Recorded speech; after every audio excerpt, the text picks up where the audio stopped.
വീണ്ടും സ്വർണ്ണവില ഉയർന്നു. ഗ്രാമിന് 45 രൂപ വർദ്ധിച്ച് 8,995 രൂപയായി.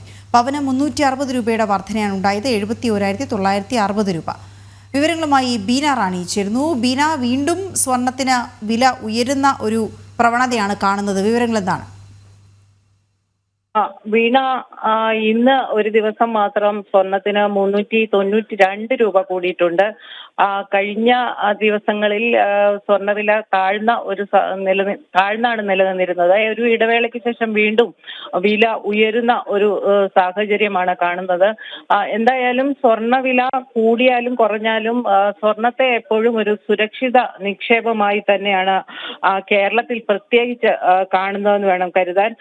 ഇത് സ്വർണ്ണ ആഭരണങ്ങളായും നാണയങ്ങളായും സൂക്ഷിച്ചു വെക്കാൻ കേരളത്തിലെ ഉപഭോക്താക്കൾ താല്പര്യപ്പെടുന്നുണ്ട്. അതുകൊണ്ട് തന്നെ രാജ്യാന്തര വിപണിയിലെ വിലക്കയറ്റം ആഭ്യന്തര വിപണിയിൽ പ്രതിഫലിക്കുമ്പോഴും കേരളത്തിൽ ഈ സ്വർണ്ണ വ്യാപാരത്തിൽ വലിയ ഒരു കുറവ് കാണപ്പെടുന്നില്ല. കാരണം സ്വർണത്തെ എപ്പോഴും മറ്റ് ആസ്തികളുമായി തട്ടിച്ചു നോക്കുമ്പോൾ ഒരു സുരക്ഷിത നിക്ഷേപമായി കാണുന്നുണ്ട്. അതുകൊണ്ട് തന്നെ സ്വർണ്ണവിലയിൽ